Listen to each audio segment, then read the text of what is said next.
സനൂപെ, തമാശ പറയാനുള്ള സമയമല്ല ഇത്. അവളുടെ അവസ്ഥ അറിഞ്ഞപ്പോൾ ഒരു സഹതാപം തോന്നി എന്നുള്ളത് സത്യമാണ്. അതിനർത്ഥം എൻ്റെ തീരുമാനങ്ങൾക്ക് മാറ്റമുണ്ട് എന്നല്ല. ഇനി ഒരിക്കലും ഞാൻ വിശ്വസിക്കില്ല ഒരു പെണ്ണിനെയും. പെണ്ണല്ലേ വർഗം, എന്തെങ്കിലുമൊക്കെ കള്ളത്തരം അവളുടെ കയ്യിലുണ്ടാവും. ഗൗരവം നിറഞ്ഞ സ്വരത്തോടെ പറഞ്ഞവൻ. ഞാൻ നിന്റെ മൈൻഡ് മാറ്റാൻ വേണ്ടി പറഞ്ഞതല്ല, ജസ്റ്റ് ജോക്ക്.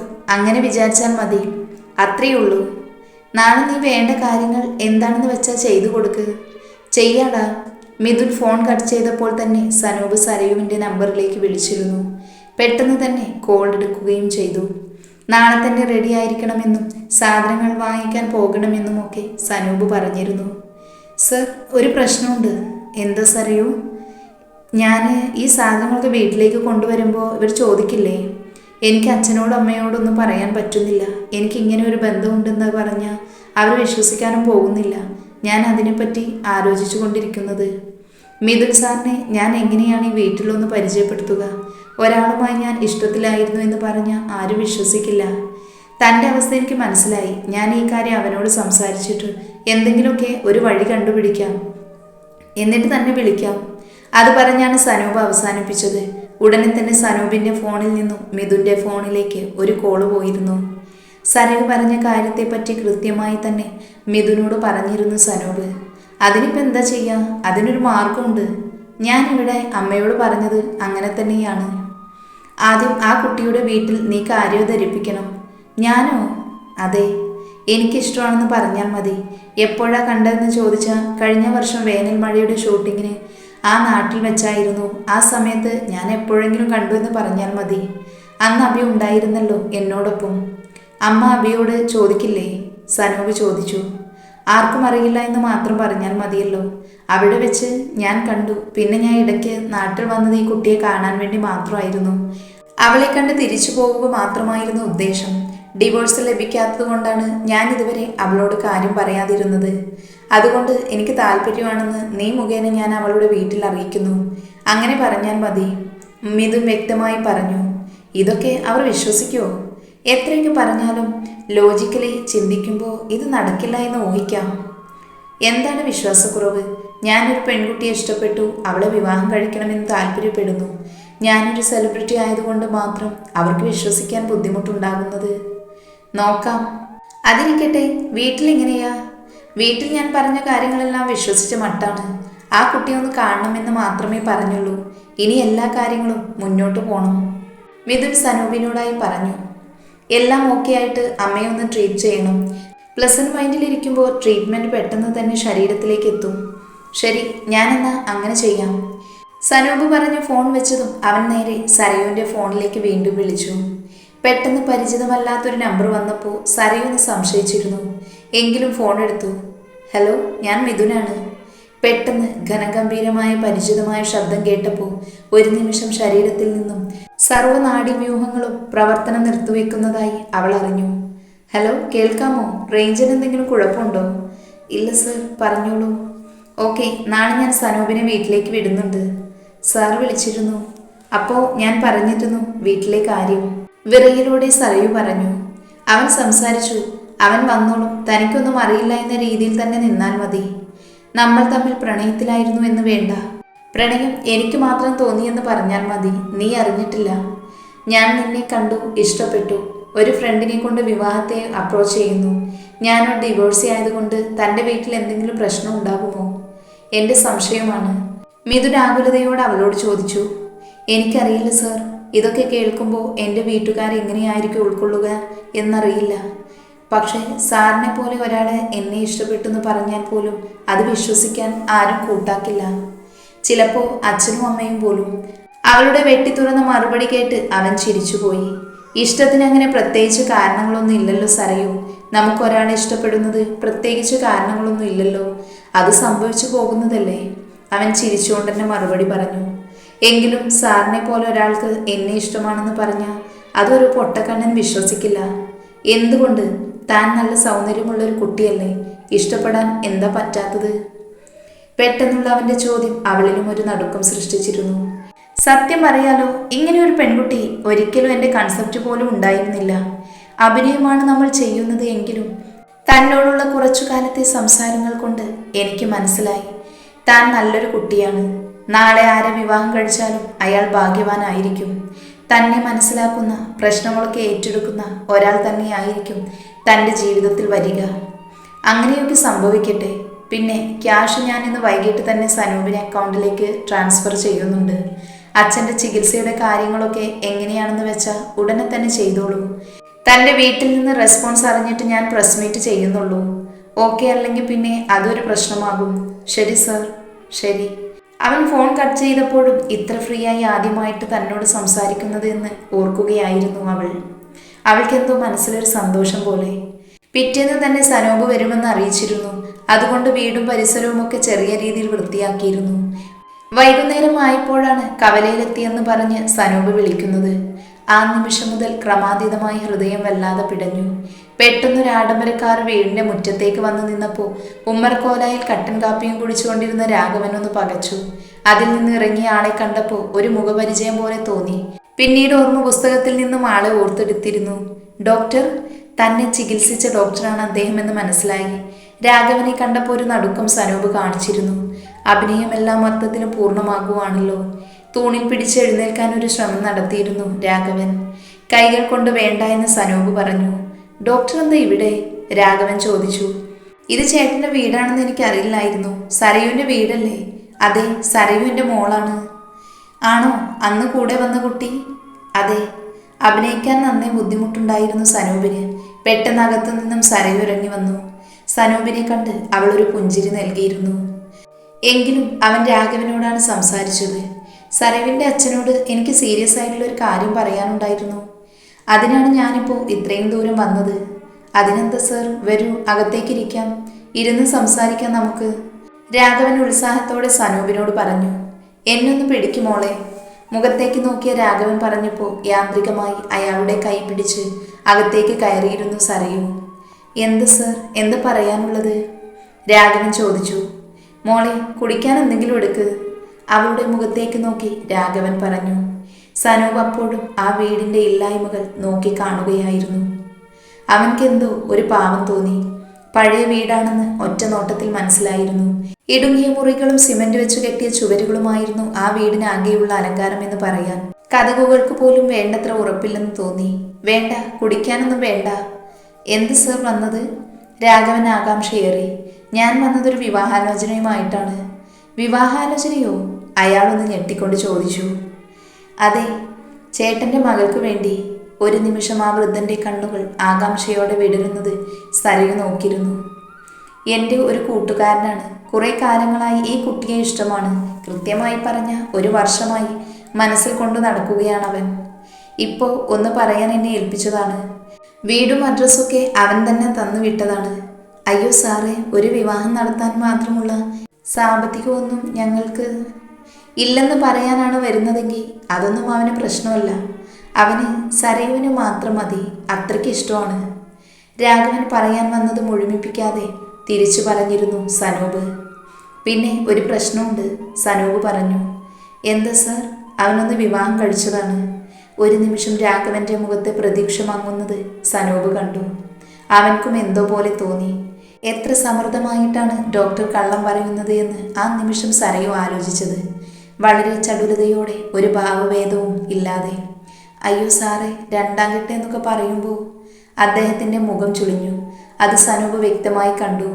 2ാം കെട്ടെന്ന് പറയുമ്പോൾ ഒരു ദിവസം പോലും ഇല്ലാത്ത ഒരു വിവാഹമായിരുന്നു. വിവാഹം കഴിഞ്ഞ് വിവാഹരാത്രിയിൽ തന്നെ അവർ പിരിഞ്ഞു. ഒരു ദിവസം പോലും ഒരുമിച്ച് ജീവിച്ചിട്ട് പോലുമില്ല. പിന്നെ പറയുമ്പോൾ 2ാം കെട്ടാണ്. 1 വർഷമെടുത്തു വിവാഹമോചനം നേടിയെടുക്കാൻ. സനൂപ് പറഞ്ഞപ്പോൾ ആ മുഖത്തെ ആകുലതമായുന്നത് അവൻ കണ്ടു. അവൾ പഠിച്ചുകൊണ്ടിരിക്കുകയാണ്, രാഘവൻ പറഞ്ഞു. അറിയാം, ഓക്കെ ആണെങ്കിൽ പഠിക്കാനുള്ള സംവിധാനങ്ങളൊക്കെ വിവാഹം കഴിഞ്ഞാലും അവൻ ചെയ്യും. അവന് അതിനുള്ള കഴിവുണ്ട്, താല്പര്യമുണ്ട്. സ്പെക്സ് ഒന്ന് ശരിയാക്കി സനൂപ് പറഞ്ഞു. സാർ വന്നപ്പോൾ മുതൽ ആളാരാണെന്ന് പറഞ്ഞില്ല. രാഘവൻ ആകാംക്ഷയോട് ചോദിച്ചു. ചേട്ടന് അറിയായിരിക്കും, അവനൊരു സിനിമാ നടനാണ്. ഒരു നിമിഷം അദ്ദേഹത്തിൻ്റെ മുഖത്ത് പ്രകടമായ ഒരു ഞെട്ടൽ സനൂപ് കണ്ടിരുന്നു. സിനിമാ നടനോ? അയാളുടെ സ്വരം പോലും വിറച്ചുപോയി. അതെ, സിനിമാ നടൻ മിഥുൻ മേനോൻ എന്നാണ് പേര്. ചേട്ടനും അറിയായിരിക്കും. സാർ ഞങ്ങളെ കളിയാക്കാൻ വേണ്ടി വന്നതാണോ? രാഘവൻ ചോദിച്ചു. അറിയാം, ഉൾക്കൊള്ളാനായി ബുദ്ധിമുട്ടായിരിക്കുമെന്ന്. പക്ഷേ സത്യമാണ്. കഴിഞ്ഞ വർഷമായിരുന്നു ഇവിടെ വെച്ചൊരു പടത്തിന്റെ ഷൂട്ടിംഗ് നടന്നത്. ഇവിടെ നിന്നൊരു 3 കിലോമീറ്റർ അപ്പുറത്ത് വെച്ചാണ് സോങ് ഷൂട്ട് നടന്നിരുന്നത്. ആ സമയത്ത് അവിചാരിതമായി എപ്പോഴോ ആണ് സരയുവിനെ കാണുന്നത്. പിന്നീട് സരയുവിനെ കാണാൻ വേണ്ടി മാത്രമായി പലതവണ അവൻ ഈ നാട്ടിൽ വന്നു. പക്ഷേ സരയു പോലും അറിഞ്ഞിട്ടില്ല ആ വന്നതൊന്നും. സരയുവിനെ മാറി ദൂരെ നിന്ന് കണ്ട് തിരികെ പോവുകയായിരുന്നു അവൻ ചെയ്തത്. ഇപ്പോൾ അവൻ്റെ വീട്ടിൽ വിവാഹത്തിന് വല്ലാതെ നിർബന്ധിക്കുന്നു. സരയു അല്ലാതെ മറ്റാരെയും വിവാഹം കഴിക്കില്ലെന്ന് അവൻ പറയുന്നത്. അവൻ്റെ അമ്മ ഒരു ക്യാൻസർ പേഷ്യൻ്റ് കൂടിയാണ്. സനൂപ് പറഞ്ഞു നിർത്തി. സർ, പറഞ്ഞു വരുന്നതിനർത്ഥം എനിക്ക് മനസ്സിലാകുന്നുണ്ട്.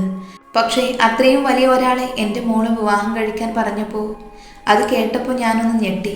എനിക്കെന്തോ വിശ്വസിക്കാൻ പറ്റുന്നില്ല. ഈ സിനിമാക്കാരുടെ ജീവിതത്തെക്കുറിച്ചൊന്നും അത്ര നല്ല കഥകളൊന്നുമില്ലല്ലോ കേൾക്കുന്നത്. ഇത്രയും ഒരു ദരിദ്ര കുടുംബത്തിൽ വന്ന് വിവാഹം ആലോചിക്കാന്നൊക്കെ പറഞ്ഞാൽ വിശ്വസിക്കാൻ ഒരു മടി പോലെ. എല്ലാവരെയും ഒരേ കണ്ണോടെ ചേട്ടൻ കാണണ്ട. ഏതു മേഖലയിലും ഉണ്ടാകും നല്ലവരും കെട്ടവരും. പിന്നെ ചേട്ടൻ പേടിക്കുന്നത് പോലെ ഒരു പ്രശ്നക്കാരനൊന്നുമല്ല മിഥുൻ. വിവാഹം കഴിക്കാൻ താല്പര്യമുണ്ടെന്ന് അവൻ പറഞ്ഞത് ആത്മാർത്ഥമായിട്ട് തന്നെയാണ്. അവൻ്റെ വീട്ടിൽ നിന്ന് ആളുകളെ ഇവിടേക്ക് പറഞ്ഞു വിടട്ടെ എന്നാണ് ചോദിച്ചത്. സാർ പെട്ടെന്നൊരു ദിവസം വന്ന് പറയുമ്പോൾ ഞാൻ എന്താ മറുപടി പറയുക? രാഘവൻ സനൂപിനോടായി ചോദിച്ചു. മോളുടെ അഭിപ്രായം പോലും ചോദിക്കാതെ. രാഘവൻ ആശയക്കുഴപ്പത്തിലായി. പതുക്കെ പറഞ്ഞാൽ മതി. അത് സമ്മതമാണെങ്കിലും സമ്മതമല്ലെങ്കിലും എന്നെ അറിയിക്കണം. സനൂപും തിരിച്ചു മറുപടി പറഞ്ഞു. ഇത് എൻ്റെ കാർഡാണ്. പിന്നെ സമ്മതമാവണം എന്നാണ് എനിക്ക് പറയാനുള്ളത്. എൻ്റെ അടുത്ത സുഹൃത്ത് എന്ന നിലയിൽ എനിക്ക് അവനെ നന്നായി അറിയാം. അതുകൊണ്ട് വിശ്വാസത്തോടെ ചേട്ടൻ്റെ മകളെ അവൻ്റെ കൈകളിൽ ഏൽപ്പിക്കാം. സനൂപ് വീണ്ടും പറഞ്ഞു. ഞാൻ ഇറങ്ങട്ടെ. ഈ ഒരു വിവരം പറയാൻ വേണ്ടി മാത്രം ഞാൻ വന്നത്. ചായയുമായി വന്നിരുന്ന സരയു എല്ലാം കേട്ടിരുന്നു. ഒരു സിനിമയുടെ തിരക്കഥ പോലെ എത്ര മികച്ച രീതിയിലാണ് അയാൾ തൻ്റെ നടനം പൂർത്തിയാക്കിയത് എന്നാണ് ഒരു നിമിഷം അവൾ ഓർത്തത്. എങ്ങനെയാണ് ഇങ്ങനെ കള്ളം പറയാൻ സാധിക്കുന്നത്? സ്റ്റീൽ ഗ്ലാസിൽ ചായ അയാൾക്ക് നേരെ അവർ നീട്ടിയപ്പോൾ ഒരു നിമിഷം സരയുവിൻ്റെ മുഖത്ത് നിസ്സംഗതയായിരുന്നു എന്ന് സനൂപ് അറിഞ്ഞിരുന്നു. ചായ കുടിച്ച് കണ്ണുകൾ കൊണ്ട് സരയുവിനോട് യാത്ര ചോദിച്ച് രാഘവന് ഒരിക്കൽ കൂടെ മറുപടി പറയണമെന്ന് ഓർമ്മപ്പെടുത്തിയാണ് ഇറങ്ങിയത്.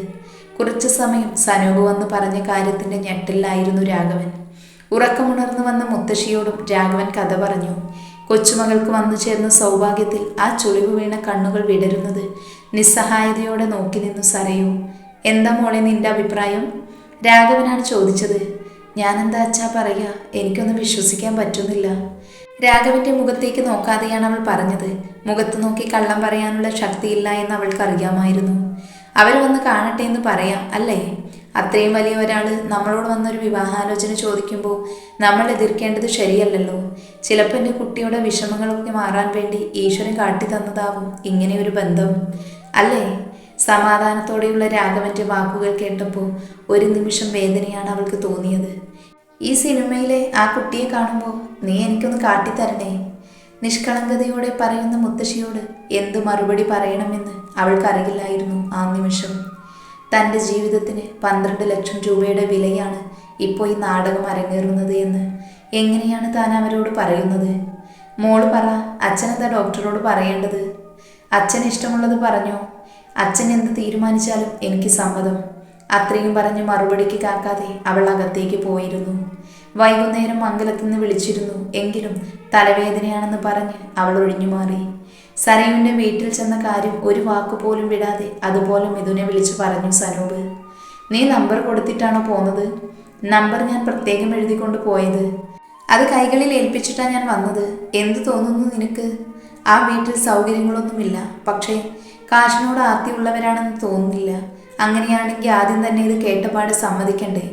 നീ സിനിമയിൽ ജോലി എന്ന് പറഞ്ഞപ്പോൾ ഒരു ബുദ്ധിമുട്ടായിരുന്നു അവരുടെ മുഖത്ത് ഞാൻ കണ്ടത്. അതിൽ നിന്ന് എനിക്ക് മനസ്സിലായി ഈ പോപ്പുലാരിറ്റിയോ പണമോ ഒന്നും നോക്കുന്ന ആളുകളല്ല. സനൂപ് പറഞ്ഞപ്പോൾ മിഥുൻ്റെ മനസ്സ് നിറഞ്ഞിരുന്നു.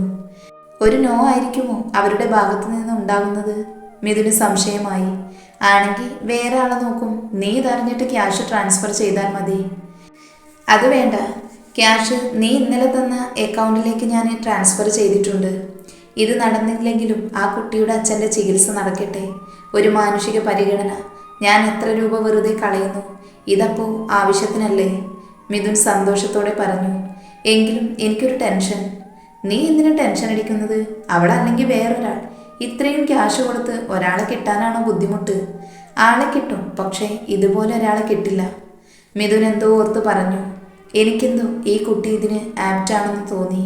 മിഥുൻ പറഞ്ഞു. എന്താടാ നിനക്ക് കണ്ട മാത്രയിൽ തന്നെ അവളോട് പ്രേമം തോന്നിയോ? സനൂപിന്റെ ചോദ്യത്തിൽ ഒരു നിമിഷം ഒന്ന് പകച്ചു പോയിരുന്നു മിഥുനും. ഒരു താല്പര്യം തോന്നിയെന്ന് പറഞ്ഞ അതിനർത്ഥം പ്രേമം എന്നാണോ സനൂപേ? എനിക്ക് ഈ കുട്ടിയുടെ സ്വഭാവം രീതികളുമൊക്കെ ഇഷ്ടപ്പെട്ടിരുന്നു. കുടുംബ ബന്ധങ്ങൾക്ക് വില കൊടുക്കുന്ന ആളായതുകൊണ്ട് വിശ്വസിച്ച് അമ്മയെ എനിക്ക് ഏൽപ്പിച്ചിട്ട് പോകാം. 1 വർഷമെങ്കിൽ 1 വർഷം, അതെ ഞാൻ കരുതിയുള്ളൂ. നീ ടെൻഷൻ അടിക്കേണ്ട. അവരുടെ ഭാഗത്തു നിന്ന് ഒരു നോ വരാനുള്ള ചാൻസ് ഇല്ല. നീ ആ കുട്ടിയുടെ നമ്പറിൽ ഒന്ന് വിളിച്ചു നോക്ക്. വീട്ടിൽ എന്തായിരുന്നു എന്ന് അറിയില്ലല്ലോ. ഇതെന്താ യഥാർത്ഥ കല്യാണം ആലോചിക്കുന്ന പോലെ? നീ ടെൻഷനാണല്ലോ. ഇതിപ്പോൾ യഥാർത്ഥ കല്യാണം തന്നെയല്ലേ? 1 വർഷം കഴിഞ്ഞ് ഡിവോഴ്സ് ആകുന്നു എന്നല്ലേ ഉള്ളൂ. ബാക്കി കാര്യങ്ങളെല്ലാം യഥാർത്ഥ കല്യാണത്തിന് രീതിയിൽ തന്നെയല്ലേ നടക്കുന്നത്. അവളുടെ വീട്ടുകാരുടെ റിയാക്ഷൻ അറിഞ്ഞിട്ട് ഞാൻ വീട്ടിൽ പറഞ്ഞാൽ മതിയായിരുന്നു. ഇത് ഞാൻ അമ്മയ്ക്കൊരു പ്രതീക്ഷ കൊടുത്തു. ആ വീട്ടിൽ നിന്ന് കിട്ടുന്ന ഒരു നോയാണെങ്കിൽ അതാണ് എന്നെ ഭയപ്പെടുത്തുന്നത്. അല്ലാതെ നീ പറഞ്ഞതുപോലെ എനിക്ക് അവളോട് തോന്നിയ ഭ്രമമോ പ്രേമമോ ഒന്നുമല്ല. എനിക്ക് മനസ്സിലായി നിന്റെ ടെൻഷൻ. ഏതായാലും പോസിറ്റീവായിട്ട് തന്നെ ചിന്തിക്കൂ. സരയു എന്നെ വിളിക്കുന്നുണ്ട്, നീ കട്ട് ചെയ്തോ? ഞാൻ നിന്നെ തിരിച്ചു വിളിക്കാം. സനൂപ് അത് പറഞ്ഞ് കോൾ കട്ട് ചെയ്തപ്പോൾ മിഥുൻ്റെ ഹൃദയം ക്രമാതീതമായി മിടിക്കുന്നത് അവൻ അറിഞ്ഞു. അതിന് കാരണം അവ്യക്തമാണെന്ന് അത്ഭുതത്തോടെ അവൻ ഓർത്തു. ഹലോ സാർ, വൈകുന്നേരം വന്ന് നമ്പർ തന്നില്ലേ സരയുവിൻ്റെ അച്ഛൻ? മറുഭാഗത്ത് രാഘവനാണ് എന്നറിഞ്ഞപ്പോൾ ഒരല്പം സൗഹൃദ സ്വരത്തോടെയായിരുന്നു സനൂപ് അത് അയാളോട് ചോദിച്ചത്. മനസ്സിലായി, പറയൂ ചേട്ടാ. സർ, ആലോചിച്ചു. ഞങ്ങൾക്ക് എത്തുന്ന കൊമ്പാണോ എന്ന് എനിക്കറിയില്ല. എങ്കിലും അദ്ദേഹത്തിൻ്റെ അമ്മയ്ക്ക് ക്യാൻസർ രോഗിയാണെന്ന് പറയുമ്പോൾ തള്ളാൻ വയ്യല്ലോ. അവരൊക്കെ വന്ന് മോളെ ഒന്ന് കാണട്ടെ, എന്നിട്ട് നമുക്ക് ആലോചിക്കാം. രാഘവൻ സനൂപിനോടായി പറഞ്ഞു. എനിക്കിഷ്ടമായെങ്കിൽ പിന്നെ അവർ തീരുമാനിക്കട്ടെ. വളരെ മാന്യമായ രീതിയിലുള്ള അദ്ദേഹത്തിൻ്റെ മറുപടി കേട്ടപ്പോൾ ബഹുമാനമാണ് സനൂപിന് തോന്നിയത്. ശരി ചേട്ടാ, അങ്ങനെയാവട്ടെ. അവർക്ക് സൗകര്യമുള്ള ഒരു ദിവസം ഞാൻ വിളിച്ചറിയിക്കാം. ശരി സർ. അത് പറഞ്ഞ് ഫോൺ കട്ട് ചെയ്തപ്പോൾ സനൂപിന് പകുതി ആശ്വാസമായിരുന്നു. തിരിച്ചു വിളിക്കാൻ തുടങ്ങുന്നതിന് മുൻപ് തന്നെ മിഥുൻ്റെ കോള് വന്നു കഴിഞ്ഞിരുന്നു. ചെറുചിരിയോടെയാണ് സനൂപ് ഫോൺ എടുത്തത്. ഹലോ, എന്താടാ? എന്തു പറഞ്ഞു? നിനക്ക് ഭാഗ്യമില്ല, അല്ലെങ്കിൽ പിന്നെ ഇതെങ്ങനെ വരുമോ?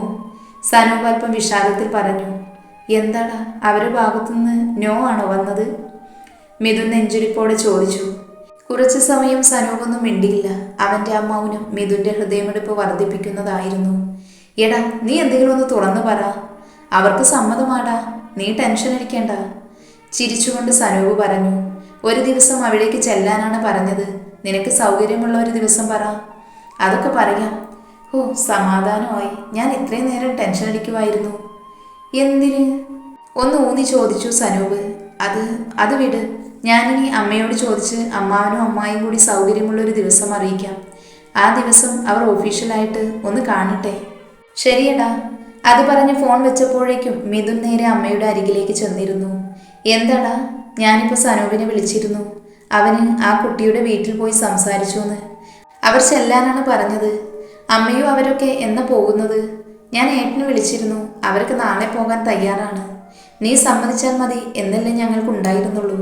നീ സമ്മതിച്ചല്ലോ, അപ്പോൾ വേഗം നടത്തണം ഇത്. അപ്പോൾ നാളെ തന്നെ പോയാലോ? ഉത്സാഹത്തോടെ അവർ ചോദിച്ചു. നാളെ വേണ്ട, ഈ ആഴ്ച തന്നെ എപ്പോഴെങ്കിലും പോകാം. ഒരു ദിവസം നമുക്ക് തീരുമാനിക്കാം. ശരിയടാ. ഈ രാത്രി അരുന്ധതി നിറഞ്ഞ മനസ്സോടെയായിരുന്നു ഉറങ്ങാൻ കിടന്നത്. മകന്റെ ജീവിതം സുരക്ഷിതമാകുമെന്ന പ്രതീക്ഷയോടെ.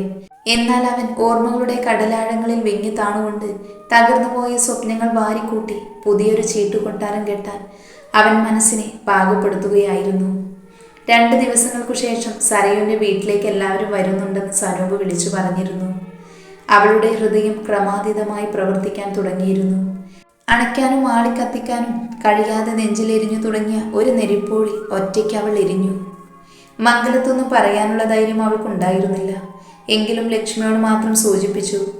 എന്നെ കാണാനൊരു കൂട്ടർ വരുന്നുണ്ട് ലക്ഷ്മിയേട്ടനെ, അതുകൊണ്ട് നാളെ ഞാൻ വരുന്നില്ല. പെണ്ണ് കാണാനാണോ? ലക്ഷ്മിയേട്ടത്തി ചോദിച്ചു. ഏറെ സന്തോഷത്തോടെയാണ് അത് ചോദിച്ചത്.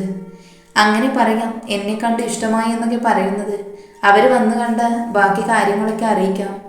നിന്നെ കണ്ട ആർക്കാ ഇഷ്ടമാവാത്തേ? സന്തോഷമായി എനിക്ക്. വന്നിട്ട് ബാക്കി കാര്യങ്ങൾ എന്താച്ചാ പറയുക. ഞാനിപ്പോൾ ആരോടും പറയുന്നില്ല. അവർക്ക് വന്നുപോയി തീരുമാനമാകട്ടെ. വെറുതെ അതിനൊന്ന് പുഞ്ചിരിച്ചു അവൾ. ഒന്നും മറുപടി പറഞ്ഞില്ല. അവർ വരുമെന്ന് പറഞ്ഞ ദിവസം കൂട്ടത്തിൽ ഏറ്റവും നല്ലതെന്ന് തോന്നിയ ഒരു ചുരിദാർ തന്നെയായിരുന്നു അവൾ അണിഞ്ഞത്. ജമന്തി പൂവിൻ്റെ നിറത്തിലുള്ള ആ വേഷം അവളുടെ നിറം ഒന്നുകൂടെ ഇരട്ടിപ്പിച്ചു കാണിച്ചിരുന്നു. മിഴികളിൽ എഴുതിയ അഞ്ജനമല്ലാതെ മറ്റൊന്നുമില്ലെങ്കിലും സുന്ദരിയായിരുന്നു അവൾ. കാര്യമറിഞ്ഞ നിമിഷം മുതൽ കുഞ്ഞു വലിയ സന്തോഷത്തിലാണ്. അവളെ ഒരുക്കുവാനും ഒക്കെയായി. മിഥുൻ വന്നാൽ അവനോട് എങ്ങനെ സംസാരിക്കണമെന്ന് അവൾ പറഞ്ഞു പഠിക്കാനുമൊക്കെ വലിയ ഉത്സാഹമായിരുന്നു. എല്ലാവരുടെയും സന്തോഷം കണ്ട നിമിഷം വല്ലാത്തൊരു വേദന ഹൃദയത്തിൽ ഉറഞ്ഞു കൂട്ടുന്നത് സരയു അറിയുന്നുണ്ടായിരുന്നു. സത്യങ്ങളെല്ലാം അറിയുന്ന നിമിഷം ഈ കുടുംബം ഒന്നാകെ തകരുമെന്ന വേദന അവളെ തളർത്തി തുടങ്ങിയിരുന്നു.